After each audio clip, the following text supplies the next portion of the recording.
Hello. Welcome to CECI, and thank you, parents, foster parents, caregivers, teachers, staff, students, custodians, grandpas, grandmas, and everyone who is here today. I'm honored to be here with y'all to celebrate the class of 2022. Now, let's give them a round of applause because we all deserve it.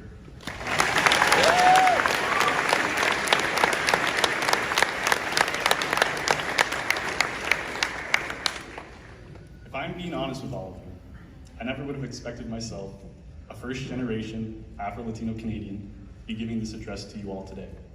But I am glad I have this opportunity to share my authenticity.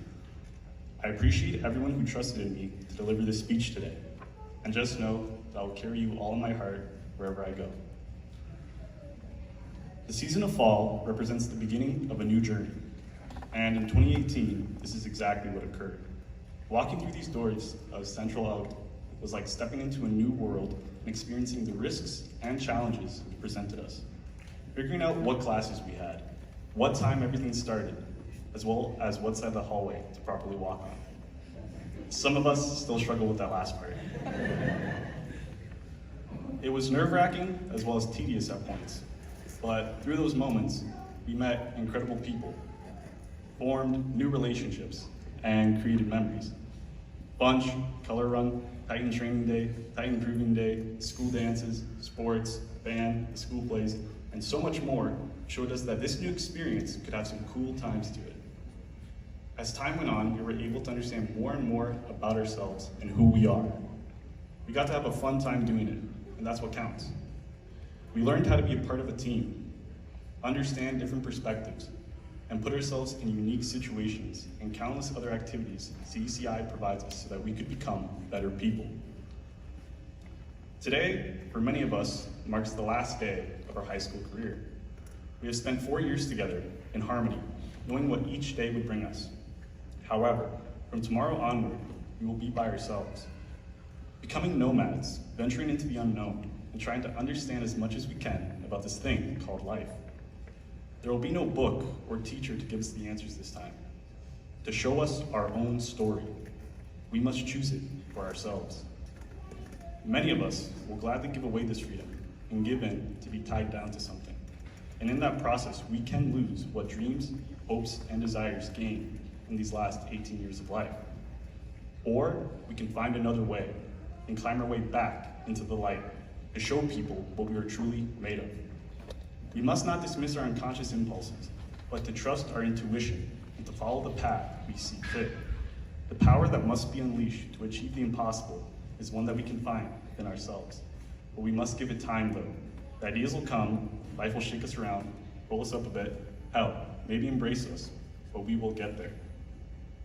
Also, it's important to know that courage, like morality, is redefined by each generation.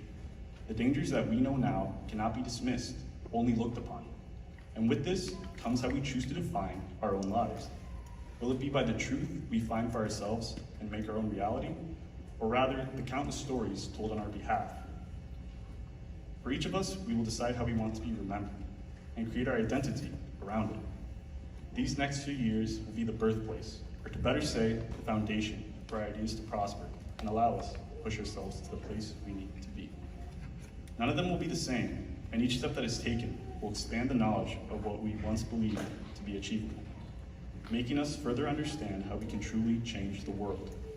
A world that was given to us with life, but kept us guessing. One that we can shape in our own unique way. Like one that involves all of us having the same worth and value, and being able to work with each other. Like one that has the time and space to appreciate everyone who has contributed to the future, no matter where we are or what we decided to do. It could be retail, fast food, environmental science, kinesiology, computers, law, medicine, geography, philosophy, art, cinema, you name it. But it just has to be meaningful to us. Along the way, defeat and failure are bound to occur. There's no way to avoid it, trust me. All of us are going to experience it in one form or another. So why not embrace it every time it appears? This does not mean we shall accept defeat, but rather understand where we need to adapt and evolve to overcome the challenge at hand. We all had to deal with the pandemic, but Even in those tough times, we found a way to make it work. It wasn't easy by any means, but we still crafted a path to the other side.